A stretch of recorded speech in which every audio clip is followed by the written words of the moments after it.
Мәскәүдә «Голоса страны» ил авазлары исемле заманча документаль театр жанрындагы спектакльләр циклы башланып китте. Әлеге проектның максаты тормышны яхшы якка үзгәртергә тырышып яшәүче гади укытучы, шүлмәкче, хирург, океанолог, артист кебек һөнәр ияләренең тормыш юлын күрсәтеп, илнең бердәмлеген ныгыту. Шундый 12 спектакльнең берсе безнең милләттәшебез, Буа дәүләт драма театры җитәкчесе, Татарстанның халык артисты Раил Садриев турында. Бу хакта тәфсилләбрәк үшін біз аны бүгін студияға қонақ етіп шақырдық.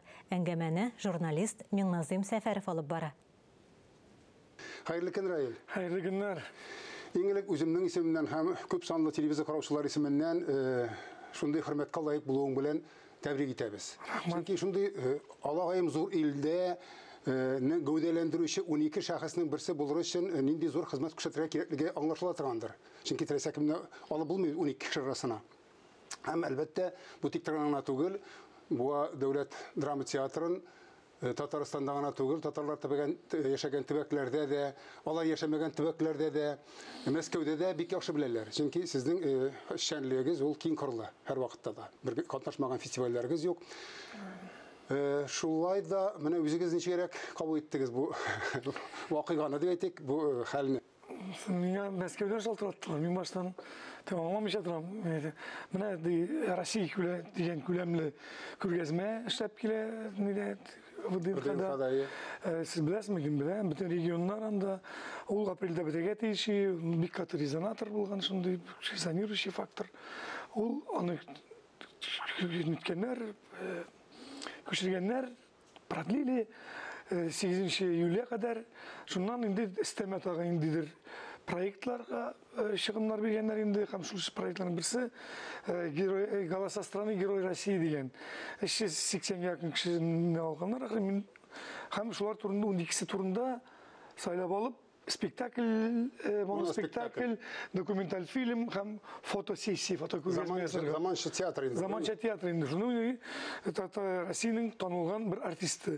Мин шатланып киттем, мин дидем, кара, Дервишне караганнардыр инде булар. Теге шакыралар мине уйнарга, шуны 12 кешенең берсе уйнарга дип. Сүзне әйтергә мәнем, вы один из героев России дигән бу, как герой. Безнең өчен геройлар бит инде. Ну, менә проектның исеме шулай атала инде, чөнки бездә алар өчен мәгънәсендә геройлар ди, кемдер Столивар анда, кемдер океанолог, кемдер дальнобойщик, шүлмәкче. Менә артист кайчан килеп була буга. Алар 2 көнгә килделәр, 2 көн буе Күнтін мені яшадылар. Шул вакытта минем кырда Илгиз Зәйниев, аны да неткеннәр, безнең спектакльне биргәннәр. Татар кеше булган инде, Айдар Забаровка. Без Айдар бит безнең бүгенге көндә иң беренче номерлы режиссер татар дөньясында, яшьләрдән киләчәк ул безнең. Мин бик шатландым инде Айдар Забаровны ишеткәч, Илгиз язучы булгач, менә шундый тандым. Һәм менә бу егетләр төшүчләр инде, алар белән әңгәмәдә булып, һәрбер нечкәлекләр менә бишектә, мин бит инде үзем бишектә яткан вакытны беләм. Ничек инде шулай була дип. Шуннан башлап киттек иде, сили бетеп яткансыз димәкме?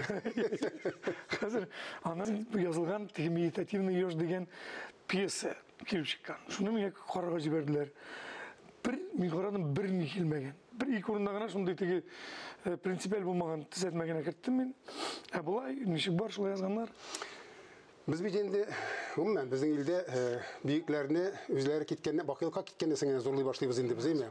Менә үзегез әйтмешли, 12 герой арасына, 12 шәхес арасына кертеп, менә шундый үзең турында моноспектакль эшләүгә ничек карыйсың?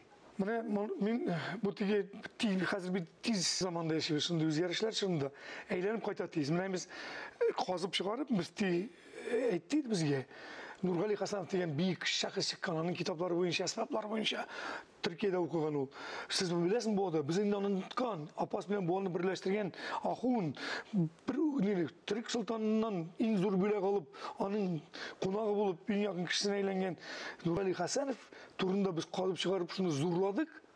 Моноспектакль ясаган турында. Менә шул теге пространствоға нәрсе жібересің, шул қайта тез генә әйләнеп кайтты бу. Менә шул хәл тиз бара. Менә бу җирдә шундый билге, мен әйтәм, караңызчы, Өзібіз хөрмәтіне көре, наверное, бізге шундай хөрмәт кайткандыр. Ул минем шакта гына түгел, мен бу дөньяда бүтән җирдә җиһанда Язылмаган табигый законнар.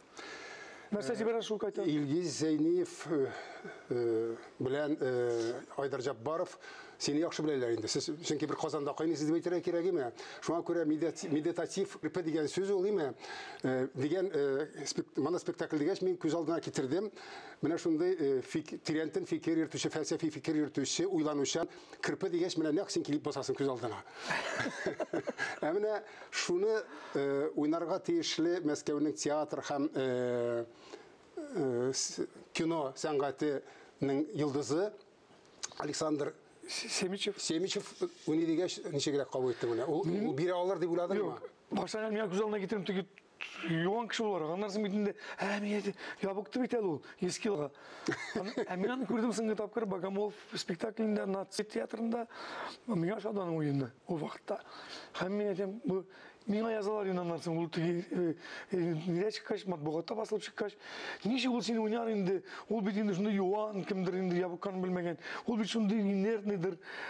Ул син бит инде шундый дуамал. Ничек бирер ул сине тасвирлап? Мин бит әйтәм, театр сәнгать бит бүтәнчә. Беренче режиссер куйган әйбер бар. Илгиз язган әйбер бар. Аннан соң өченче ул үзен ничек күрә. Менә шулар бөтенесе бер янда булган туганда 5-10 төрле фактор. Һәм ул бүтән төрле. Раиланда теге отправная точка. Миннән атылып китүгенә миңа таянып. Мин таяну ноктасына. Ул бүтән төрле кешеләргә, бәлки шул халәттәге кешеләр бардыр. Анда берничә плас. Менә бала булмаган 8 ел. Ул да күренән дә чагыла. Кемнәргә өмет итәргән факторлар. Нидән булган икән теге югалган вакыт. Менә мин шунда югалган вакытлар булды. Кая булды? Кыйблар югала. Адәм баласының идеал размыты дип әйтәләр. Эзләнә башлаган вакытлар. Эзләнү вакыты. Син эзлиләр, үзең эзләнәсең. Шул вакытлар алып барса да. Кешегә хас әйберләр, менә шундый дигән ничек чыгарга дигән әйбергә бәлким кемгәдер җавап булыр ул. Уңышлы барсын дип әйтергә кирәк. Беренчедән, икенчедән, синең шикелле тормышны үзгәртергә тырышып яшәүче, үзгәргәнне ирешүче кешеләр ул спектакльне карагач тагын да артыр дип уйларга кирәк. Амин, шулай булсын. Уңышлар юлдаш булсын. Сәламәт күрешик. Рәхмәт. Рәхмәт. Бүгінгі яңалыклар чыгарылышы тәмам. Хәзер эфирда хәерле көн Татарстан тапшыруы. Бүген изге Рамазан айының 18-нче көне. Ифтар вакыты 18 сәгать 15 минутта. Үзегезне һәм якыннарыгызны саклагыз. Исән, имин булыгыз.